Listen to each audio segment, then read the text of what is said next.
The night Alara Morven first dreamed of the sleeping king, she woke with tears frozen on her cheeks and the taste of ancient sorrow on her tongue.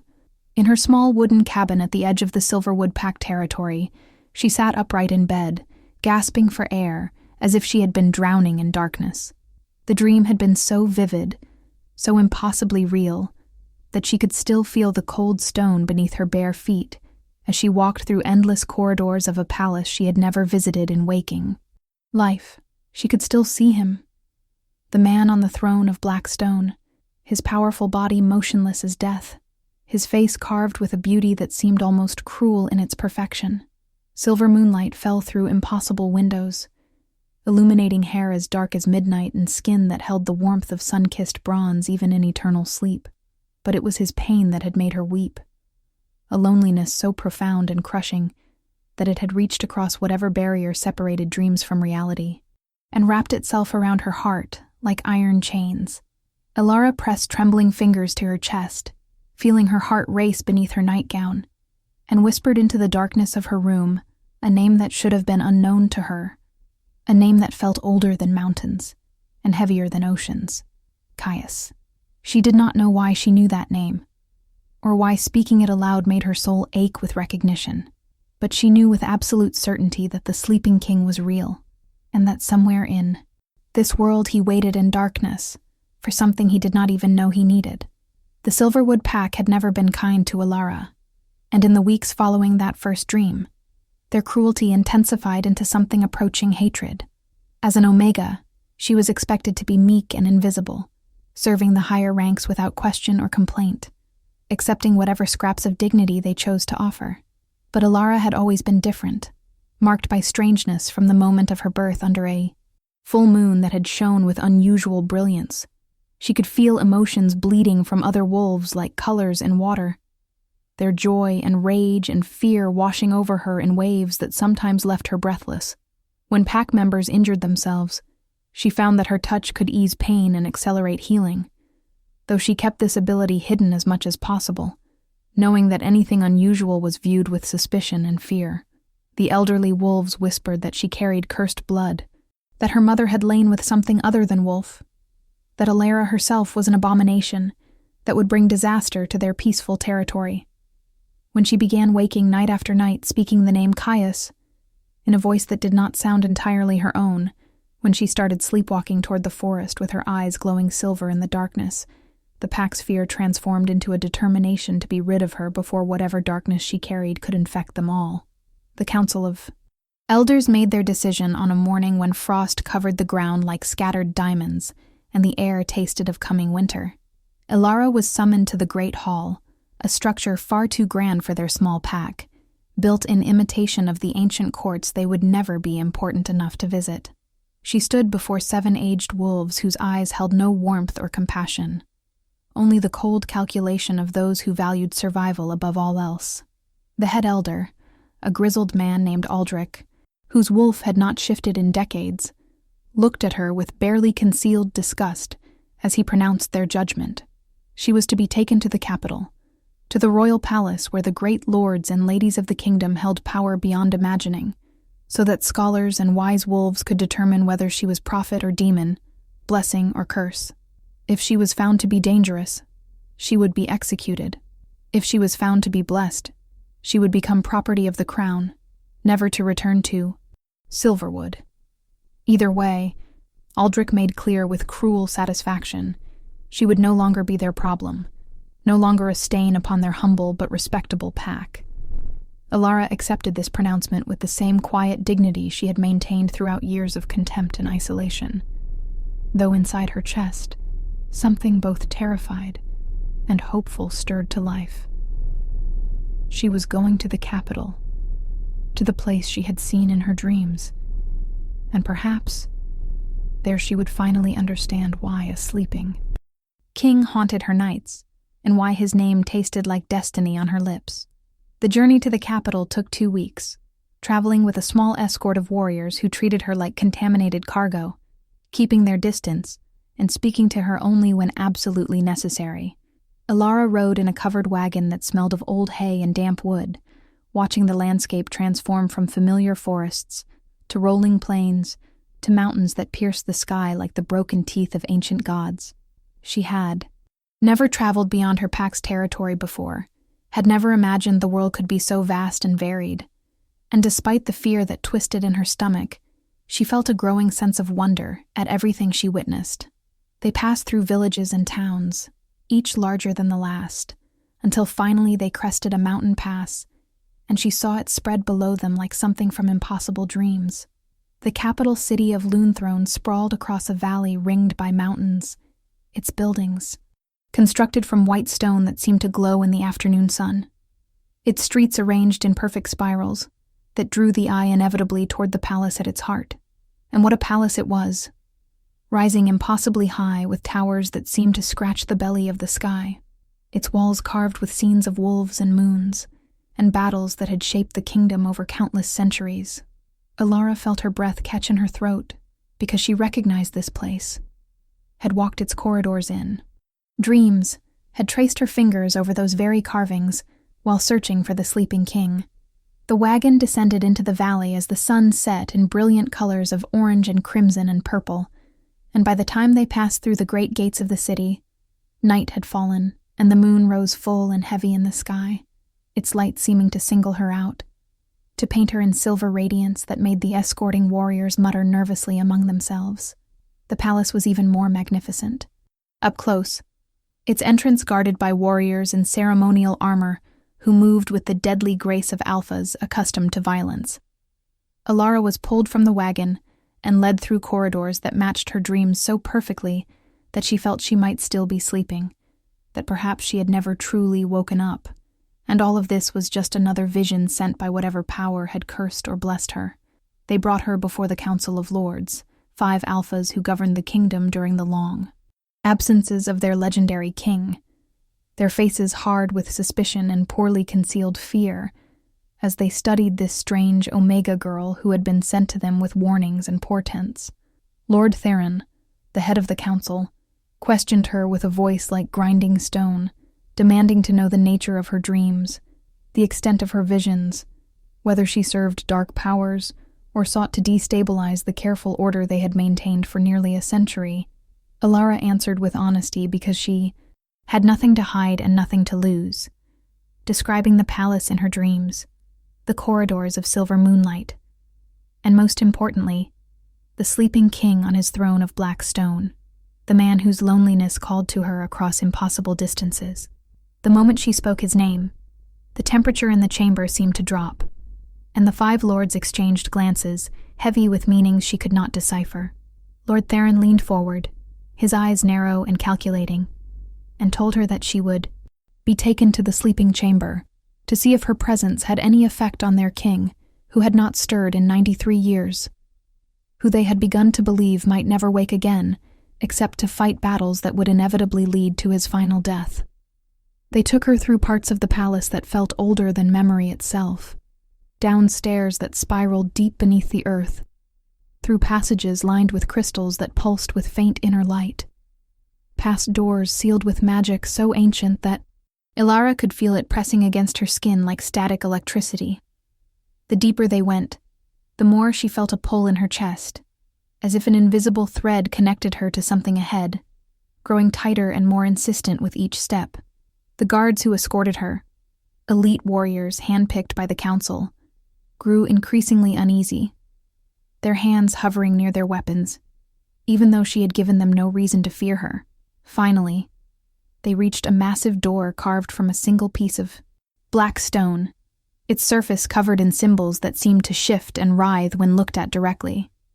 And Lord Theron, who had accompanied them personally, placed his hand against it and spoke words in a language that predated the kingdom itself.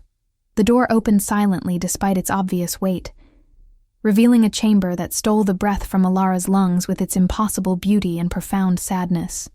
The room was circular and vast, its walls made entirely of crystal that caught and reflected moonlight from some unseen source, creating an effect like standing inside a star. In the center of this crystalline chamber stood a throne of black stone, and upon that throne sat the man from her dreams, exactly as she had seen him countless times, yet somehow more real and more devastating than any vision could have prepared her for. If you are enjoying this story of an ancient king and the Omega destined to wake him, please consider liking this video and sharing your thoughts in the comments below. Your support helps us bring more supernatural romance stories to life. Alpha King Caius Ashbourne sat in perfect stillness, his body arranged as if he had simply decided to rest for a moment nearly a century ago and had never resumed movement. He wore armor that had been forged in ages past, black metal chased with silver in patterns that seemed to tell stories of battles and victories, though time had dulled some of its luster. His hands rested on the arms of the throne, strong and scarred from centuries of warfare, and his face held a beauty that was almost painful to behold, all sharp angles and strong features that spoke of power and command even in sleep.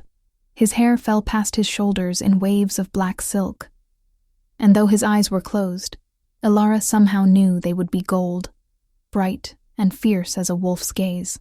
But it was the sense of him that struck her most deeply, the weight of his presence even in this suspended state, and the crushing loneliness that emanated from him like cold from ice, filling the chamber with a sorrow so old and deep that it had become almost tangible.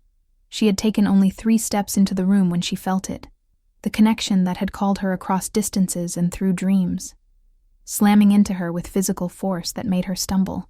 This was her mate, her true mate, the one soul in all the world that the moon had chosen to complete her own. The bond snapped into place with an intensity that drove her to her knees, and she heard herself cry out, a sound of joy and anguish mixed together, as silver light exploded from her body in waves that filled the entire chamber. Lord Theron shouted something, his voice sharp with alarm, and the guards moved to grab her.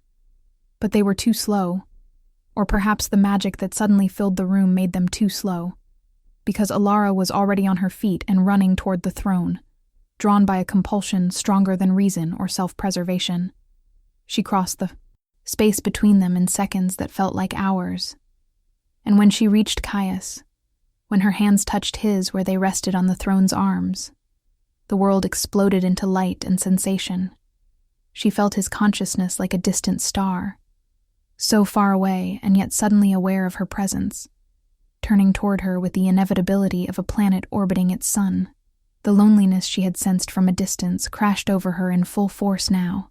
Thousands of years of isolation and disconnection, of waking only to violence and death, of sleeping through centuries while the world changed, and everyone he had ever cared for turned to dust.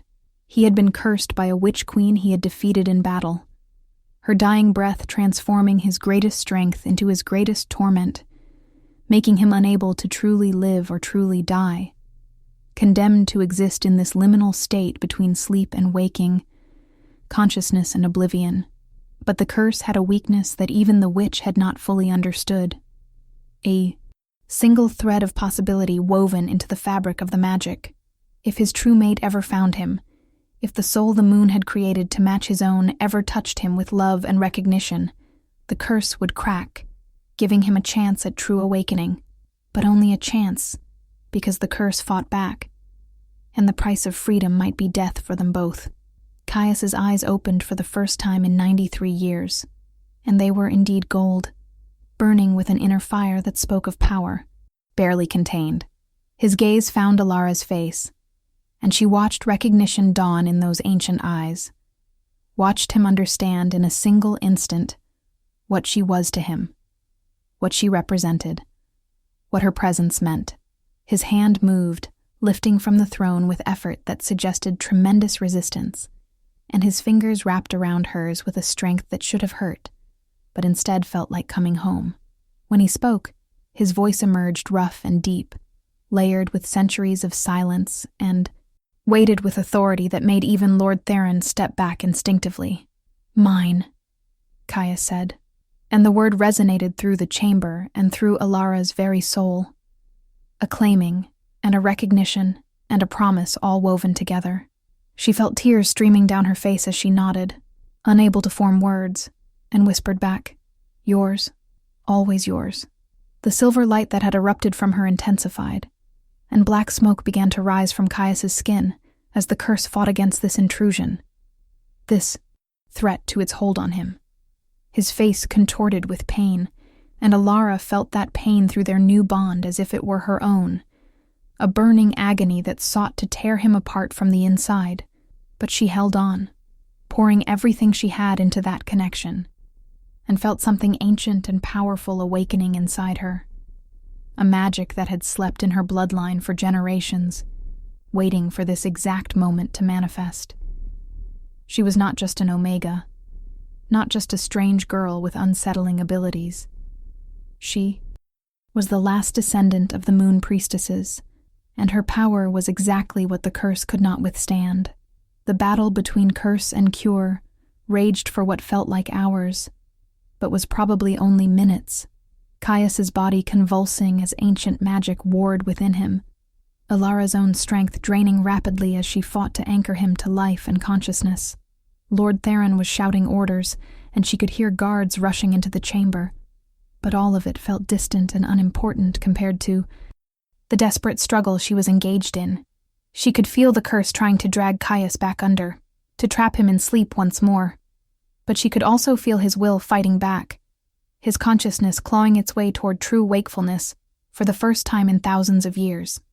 And then, in a moment of crystalline clarity, she understood what she needed to do, drawing on instincts she did not know she possessed, channeling the power of her ancestors through the bond that connected her to Caius.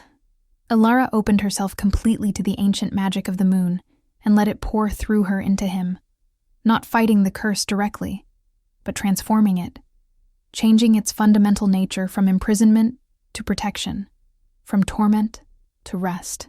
The curse shattered with a sound like breaking glass, and Caius gasped, his entire body arching off the throne as breath filled lungs that had barely functioned for nearly a century. He collapsed forward, and Alara caught him, her small frame somehow supporting his much larger weight as she held him while he shook with the overwhelming sensation of being truly awake, truly alive, truly present in the world for the first time since the curse had taken hold. The chamber fell silent, except for Caius's ragged breathing and the sound of Alara's quiet sobs of relief and exhaustion. Lord Theron approached slowly, his face a mixture of awe and terror, and knelt before them, his head bowed in submission to the king who had finally returned to them. The other lords followed his example, and the guards dropped to their knees as well, all of them recognizing that they were witnessing something that would be remembered and spoken of for generations to come. Caius raised his head slowly, his golden eyes scanning the chamber, taking in the council members he did not recognize, the changes in fashion and armor that spoke of decades past, and finally returning to Alara's face with an intensity that made her breath catch. He lifted one hand to her cheek, his touch gentle despite the strength she could feel coiled in him, and spoke in that deep, resonant voice that seemed to vibrate through her bones. "You are my mate," he said. Not a question, but a statement of absolute fact. You are the one who has saved me from darkness, and I am yours as surely as you are mine. Tell me your name, little moon priestess, so that I may know what to call the woman who has given me back my life.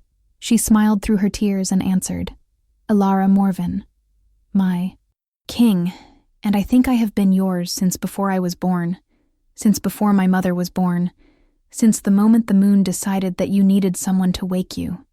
Caius smiled then, an expression that transformed his severe features into something breathtaking, and pulled her close, wrapping her in arms that felt like the safest place in the world, despite the fact that she had known him for less than an hour in waking reality. Subscribe to our channel for more stories of supernatural romance, where ancient kings meet their destined mates and love conquers even the oldest curses. The days following Caius's awakening were chaos barely held in check by protocol and tradition. The king's return sent shockwaves through the entire kingdom, with messengers riding day and night to carry news to every territory and pack. Lords and ladies who had governed in his name for decades suddenly found themselves having to answer directly to the legend they had spoken of, but never truly expected to face. And Caius, for his part, was struggling to adjust to a world that had changed dramatically during his long sleep, trying to understand political alliances he knew nothing about, technological advances that seemed like magic to his ancient eyes. And most challenging of all, the depth of corruption and cruelty that had taken root in his kingdom during his absence. Alara stayed by his side through all of it, serving as his anchor to sanity and present reality, helping him navigate overwhelming situations with a gentle strength that amazed everyone who witnessed it.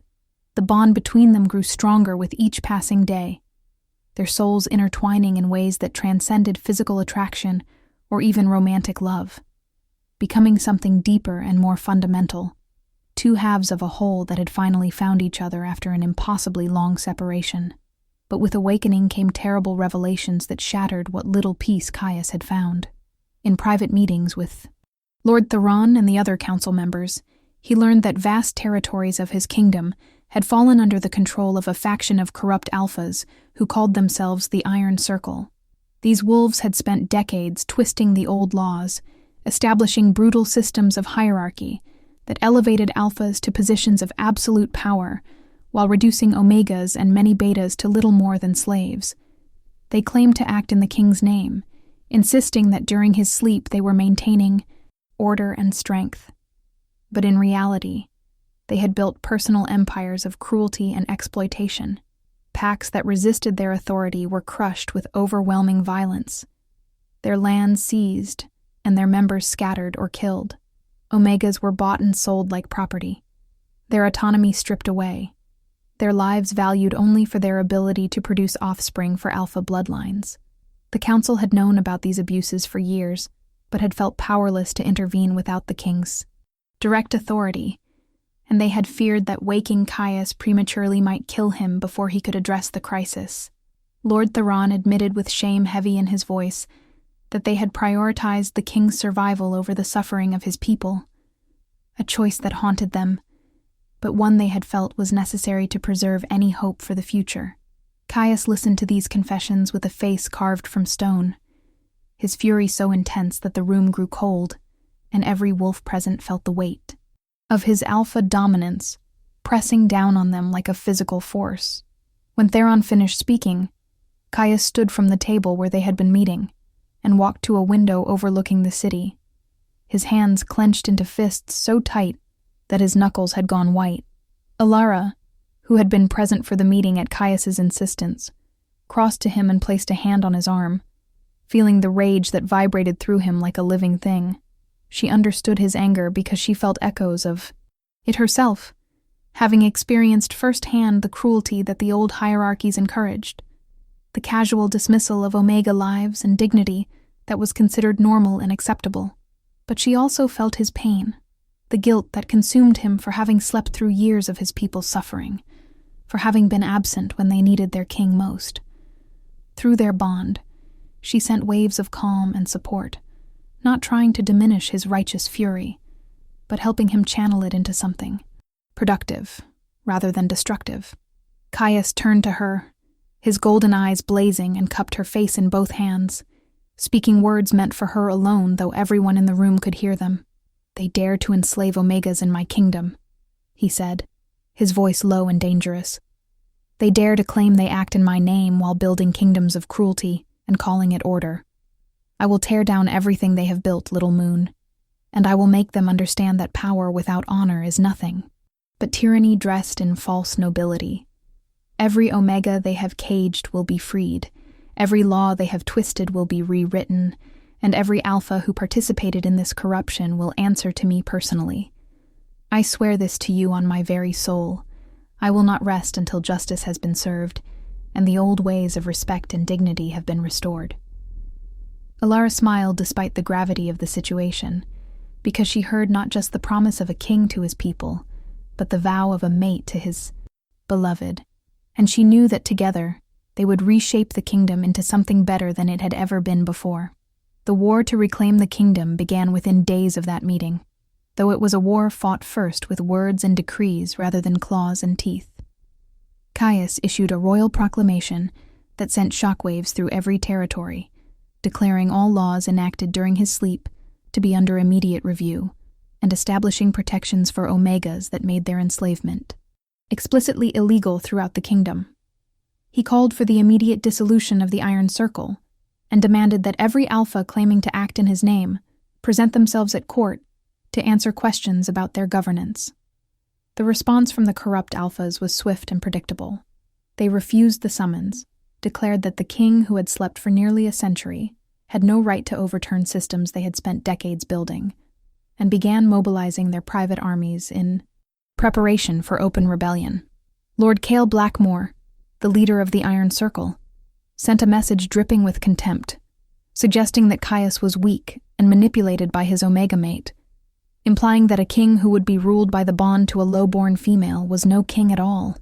When this message was read aloud in the throne room, the assembled court held its collective breath, waiting to see how their newly awakened monarch would respond to such blatant disrespect and challenge to his authority.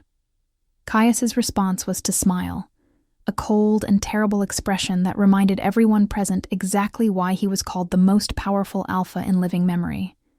He stood from his throne, the black stone seat he had slept upon for so long now serving as his seat of judgment and power, and his voice carried through the vast chamber with supernatural clarity. "Lord Blackmore speaks of weakness," Caius said, his tone almost conversational despite the fury that blazed in his eyes. "He suggests that love and respect for my mate diminish my strength, that caring for the vulnerable makes me unfit to rule. Let me correct this misunderstanding before we proceed to more serious matters. My mate is not my weakness. She is the reason I was able to break a curse that had held me for thousands of years. She is a moon priestess, last of an ancient and powerful bloodline, and her magic is what keeps me anchored to waking life.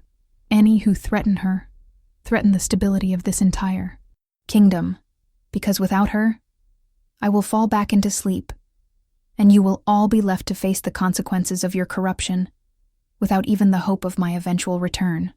As for being ruled by the bond, I have lived for millennia, and fought in more wars than any of you can imagine, and I have learned that true strength lies not in dominion, but in partnership, not in crushing the weak, but in protecting them. Lord Blackmore and his Iron Circle have built an empire on the suffering of those they should have protected, and they call this strength. I call it cowardice, and I will show them the difference between power earned through fear and authority granted by honor." The court erupted in cheers and declarations of loyalty, and Alara felt pride and love surge through her bond with Caius, knowing that he was exactly the king his people needed, fierce and just, and unafraid to challenge the systems that perpetuated cruelty. The first real battle came 3 weeks later, when Caius led an army north to the Blackmore territories, determined to face Lord Cale and his forces directly. Alara had wanted to accompany him, but he had refused, insisting that she remain at the palace where she would be safe and could continue learning to control her newly awakened priestess powers under the guidance of scholars who had studied the ancient texts. Their parting had been painful, both of them hating the separation even though they understood its necessity, and Caius had held her for long, minutes before mounting his horse, breathing in her scent and memorizing every detail of her face, as if he feared he might never see her again. She had pressed her forehead to his and sent waves of love and strength through their bond, promising that she would be waiting for him, that nothing in this world or any other could keep them apart now that they had found each other. He had kissed her then, a fierce and possessive claiming of her mouth that left her breathless and wanting. And then he was gone, riding at the head of an army of wolves who would follow him into death itself if he commanded it. Alara watched from the highest tower of the palace until the army disappeared over the horizon, and then she threw herself into her studies with desperate focus, determined to be worthy of the mate who fought battles to protect her and all those like her who had suffered under corrupted systems. The battle itself was brutal and decisive, with Caius demonstrating exactly why he was legend among their kind. Lord Blackmore had positioned his forces in a valley, expecting that Caius would attack from the main road and could be trapped in a killing field of arrows and spears. But Caius was a warrior who had fought battles before written history, and he knew every trick of terrain and strategy that lesser alphas had forgotten or never learned. He split his forces, sending half through mountain passes to attack from the rear while he led the frontal assault. And when Lord Blackmore realized the trap had been reversed on him, panic spread through the Iron Circle's army like wildfire. The fighting lasted less than 3 hours, with Caius cutting through enemy forces like divine judgment made flesh, his strength and skill overwhelming even the most experienced warriors Blackmore could field against him. When he finally faced Lord Cale in personal combat, the corrupt Alpha discovered too late that there was an unbridgeable gap between a wolf who had lived for millennia and one who had merely existed for decades. Caius defeated Blackmore without killing him, because he wanted the disgraced lord to face justice publicly, rather than dying with whatever honor a warrior's death might grant. The victory sent a clear message to every other member of the Iron Circle. Their rebellion was doomed, and their only choice now was between surrender and annihilation. Comment below what you think Alara's true power will reveal itself to be, and whether you believe the kingdom can truly be reformed after so much corruption. Word of the victory reached the palace before Caius himself returned, carried by messengers who rode their horses nearly to death in their eagerness to bring the good news. Alara received the reports in the throne room where she had been meeting with representatives from Omega communities across the kingdom, listening to their stories of abuse and exploitation, taking careful notes so that she could present comprehensive accounts to Caius upon his return. These Omegas had been terrified to come forward at first, certain that their testimony would be dismissed, or worse, that they would face retribution for daring to speak against their alpha oppressors. But Alara's presence as the king's mate, and as a fellow Omega who had experienced similar cruelty, gave them courage, and slowly they had opened up, sharing horrors that made her weep and rage in equal measure. There were stories of Omegas sold to brutal alphas who treated them worse than animals, of children torn from their parents and redistributed to families deemed more genetically valuable, of entire communities destroyed for the crime of harboring Omegas who had fled abusive situations. Each account was another piece of evidence against the systems that had flourished during Caius's sleep, and Alara was determined that every single crime would be documented and addressed. When the news of Caius's victory arrived, she felt relief crash over her like a wave, and through their bond she sensed his satisfaction and his eagerness to return to her side. The messengers also brought word that Caius was bringing Lord Blackmore and his top commanders back to the capital in chains, to be tried publicly for their crimes against the kingdom, and against the countless individuals whose lives they had destroyed. Caius returned to Lune Throne 4 days later, riding through streets lined with cheering citizens who had heard tales of his victory and saw in him hope for real change. After decades of accepting brutality as inevitable, Alara waited for him in the palace courtyard, and when their eyes met across the distance, she felt her heart expand with so much love and relief that she thought it might burst from her chest. He dismounted before his horse had even fully stopped, covering the space between them in long strides, and then she was in his arms, and nothing else mattered except the solid reality of him holding her, safe and whole, and exactly where he belonged. They stood like that for long minutes, wrapped in each other, while the army and courtiers and servants moved around them, neither of them caring about the impropriety of such a public display. When Caius finally pulled back enough to look at her face, she saw exhaustion in the lines around his eyes, but also satisfaction and fierce pride. "It is done," he told her, his voice rough with emotion. "The first battle is won, and the Iron Circle knows that I will not tolerate their corruption any longer. But the real work begins now, Little Moon, because breaking their power is only the first step. We must rebuild the entire system, rewrite laws and reshape society itself, and that will be a longer and harder battle than any I have fought with claws and teeth." Alara smiled and pulled his head down so she could kiss him properly, pouring all her love and faith into the connection of their lips. And when they parted, she told him something that made his eyes go wide with shock and joy. "I am with child, Caius," she said softly.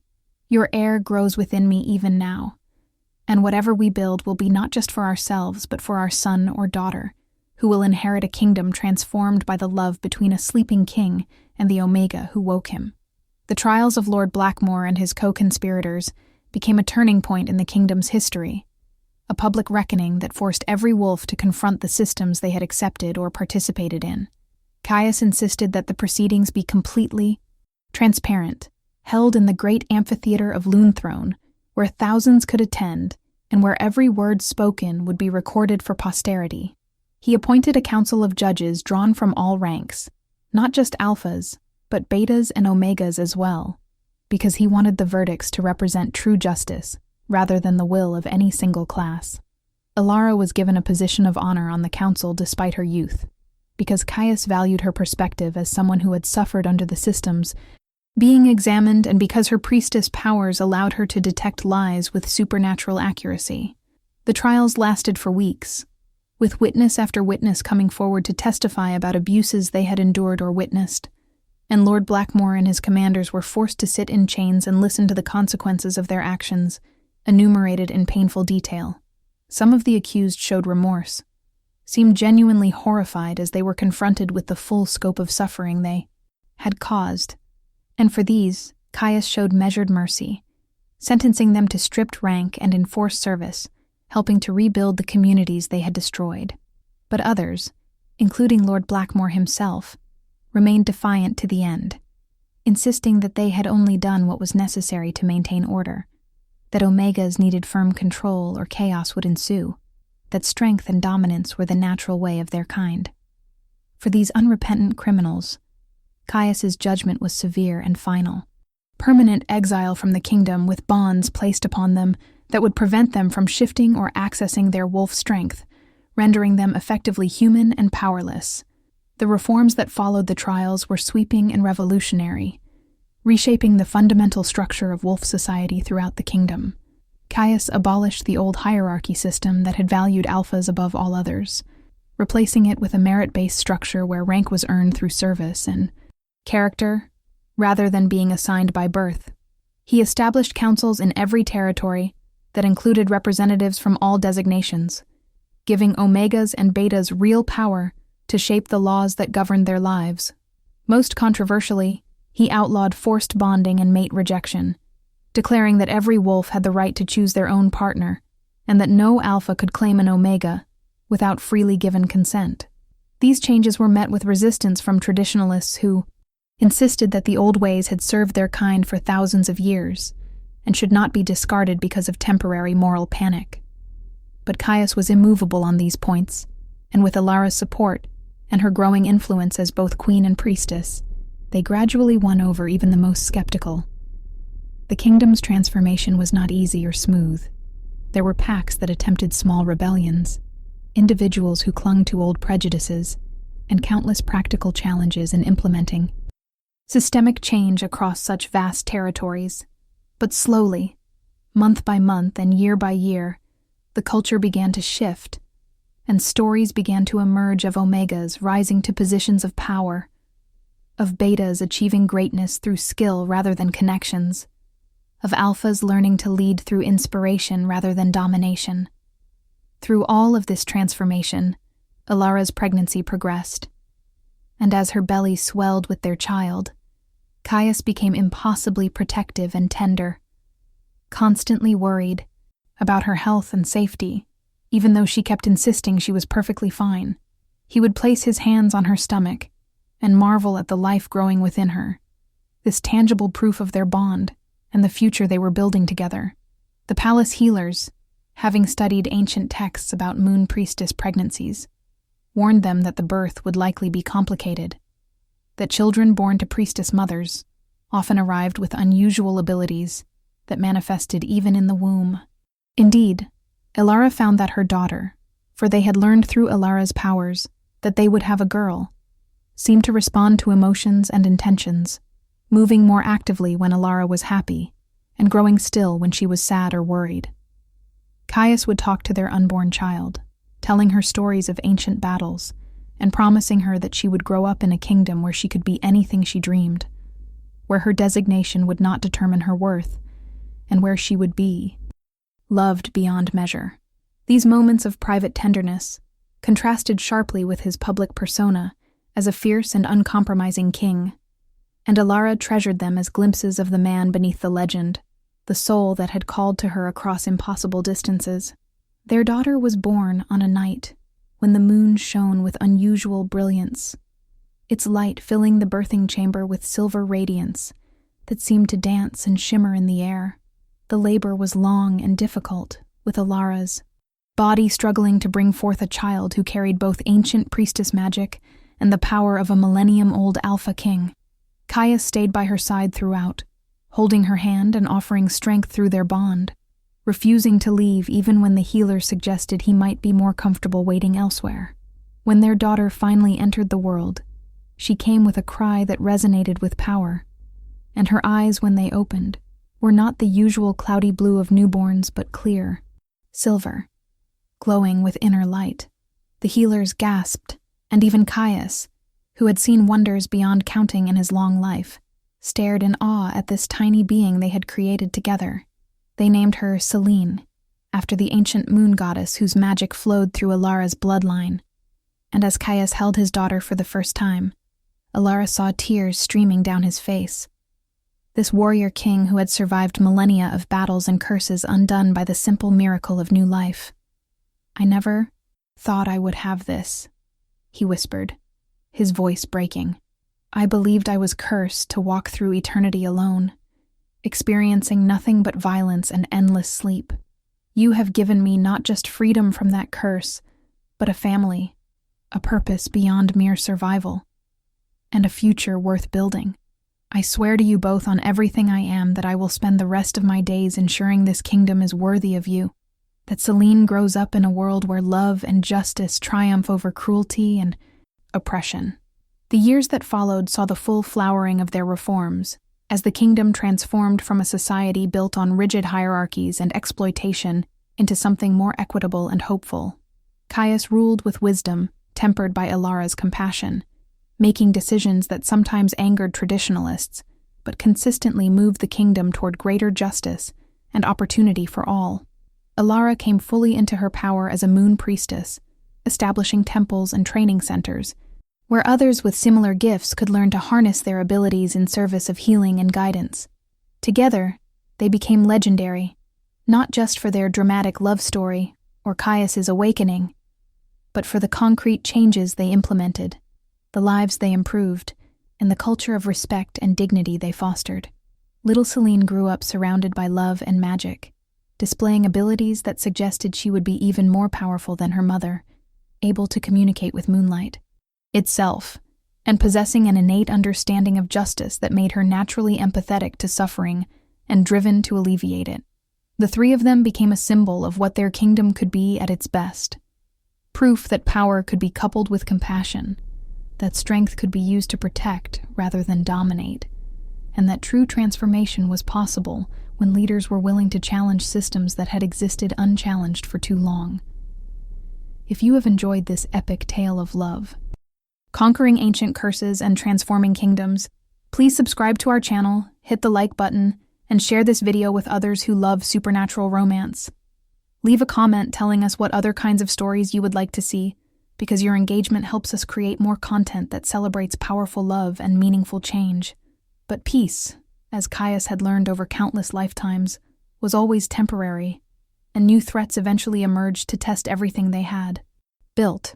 When Selene was 5 years old, reports began reaching the capital of strange occurrences in the far northern territories, places where reality itself seemed to be fraying at the edges. Wolves who ventured too deep into these affected areas returned changed, if they returned at all, speaking of whispers in the darkness and visions of a world where wolves had never evolved, where humans remained the dominant species. Caius recognized the signs immediately, having encountered similar phenomena millennia ago, before he had been cursed to sleep.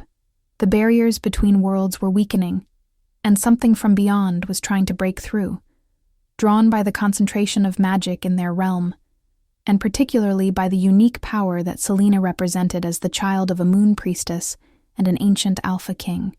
Alara felt cold dread settle in her stomach when Caius explained what he suspected, because she understood that this threat was not something that could be defeated through military might or political reform, but would require sacrifices of a different and potentially more devastating kind. The witch's curse that had once imprisoned Caius had done more than just force him to sleep. It had also served as a ward against interdimensional intrusions, using his power as an anchor point to stabilize reality itself. By breaking that curse, Ilara had inadvertently removed a protection that had guarded their world for thousands of years, and now the consequences of that action were manifesting in ways none of them could have predicted. The solution, when they finally discovered it after months of research into ancient texts and consultation with the few remaining scholars who studied such matters, was both simple and terrible. The ward needed to be re-established, but it could not use the same curse magic that had imprisoned Caius, because that darkness had been corrupted and cruel, as likely to harm their world as protect it. Instead, a new ward needed to be created using pure priestess magic, anchored not in one person's suffering, but in willing sacrifice and love freely given. Ilara would need to create this ward, channeling the full power of her bloodline, but doing so would drain her life force over time, slowly transforming her from physical being into pure spiritual essence. She would not die, exactly, but she would become something other than mortal, losing her ability to touch or be touched, to exist in the physical world except as moonlight made manifest. She would be able to watch over Caius and Selene, to love them and guide them, but never again to hold them or feel their warmth against her skin. The alternative was to allow the barriers to continue weakening until something truly catastrophic broke through, potentially destroying not just their kingdom, but their entire world. It was, in many ways, no choice at all, but Caius raged against it nonetheless, refusing to accept that after finally finding happiness he would lose his mate to another form of curse, this one born of necessity rather than malice, but no less devastating for that difference. They argued for days, Caius trying desperately to find another solution, any alternative that would not require Ilara's sacrifice, while she had already accepted the inevitability and was trying to help him do the same. She reminded him that she had always known her purpose was larger than herself, that being a moon priestess meant serving as a bridge between worlds, and that this was simply the ultimate expression of that calling. She told him that she would not truly be gone, that she would exist in every beam of moonlight, every silver shadow, every moment when the moon touched the earth with its glow. Most importantly, she reminded him that their love had already accomplished the impossible once, breaking a curse that should have been unbreakable, and that even transformation into spiritual essence could not sever a bond forged between true mates. Caius eventually stopped arguing, though the pain in his eyes never lessened, and they spent every remaining moment together, memorizing each other's presence, creating memories that would have to sustain them through the long separation ahead. They made love with desperate intensity, held each other through long nights, and talked for hours about everything and nothing, trying to fit a lifetime's worth of intimacy into the brief time they had left. Selene, young as she was, seemed to understand that something momentous was happening, and she stayed close to both parents, her silver eyes grave and her small hand constantly reaching to hold one of theirs. The ritual to establish the new ward took place on the night of a lunar eclipse, when the veil between physical and spiritual was naturally thinnest. The entire kingdom gathered to witness it, though few truly understood what they were seeing, what was being sacrificed to ensure their continued safety. Ilara stood in the center of an ancient circle of standing stones, wearing robes of pure white that seemed to glow with inner light. Her hair unbound and flowing around her like liquid silver, Caius stood at the edge of the circle with Selene in his arms, both of them watching with hearts that felt like they were being slowly crushed. The ritual began as the moon's light started to fade, stolen by the earth's shadow, and Ilara's voice rose in words of power that had not been spoken in 1,000 years. She called to the moon, to her ancestors who had walked this path before her, to the very fabric of reality itself, asking for the strength to do what needed to be done, and the grace to transform suffering into service. Silver light began to pour from her body, flowing outward in waves that spread across the kingdom and beyond, seeking out the weak points in reality's fabric and weaving them closed with threads of pure priestess magic. The light grew brighter and brighter until it was almost painful to look at. and then it began to draw inward again, collapsing back into Alara's form. And as it did, her body became translucent, less solid, more concept than flesh. She turned her head to look at Caius and Selene one last time, and the love in her eyes was so intense that it burned itself into their souls. A brand that would never fade no matter how much time passed. And then she was gone, her physical form dissolving into pure moonlight that shot upward to join the moon itself, just as the eclipse reached its totality. For a moment, the world held its breath in absolute darkness, and then the moon's light returned, brighter and more beautiful than anyone could remember it being, and in that light, Caius could see Alara's face, could feel her presence wrapped around him like an embrace. Her voice echoed in his mind, not speaking through air, but directly to his soul, through the bond that still connected them. "I am here," she said, her tone filled with wonder and peace. "I will always be here. In the moonlight that falls on your face, in the silver glow that guides your steps, in every beam that touches our daughter as she grows. You have not lost me, my love. I have simply transformed into something that can protect us all. Look after Selene. Teach her to be strong and kind, and know that I watch over you both with love that will never diminish or fade." Caius dropped to his knees, tears streaming down his face, and Selene reached her small hands toward the moon, crying "Mama" with a voice that broke every heart that heard it. But then, miracle of miracles, the moonlight coalesced around them both, and for just a moment they could feel Alara's arms around them, could sense her lips pressing kisses to their foreheads, could hear her laughing and crying at once as she held her family one last time, in a form that was no longer physical, but was no less real for that transformation. The kingdom mourned their queen's transformation, but also celebrated the sacrifice that had saved them, all building monuments of crystal and silver that caught and reflected moonlight in ways that seemed to bring Alara's presence into every corner of the realm. Caius ruled alone, but never truly alone, because Alara's spirit guided him in moments of doubt, her voice speaking words of wisdom and encouragement through the bond they still shared. He raised Selene to honor her mother's memory, not with sadness, but with joy, teaching her that sometimes love requires sacrifice, but that such sacrifice is never truly lost when it serves a greater purpose.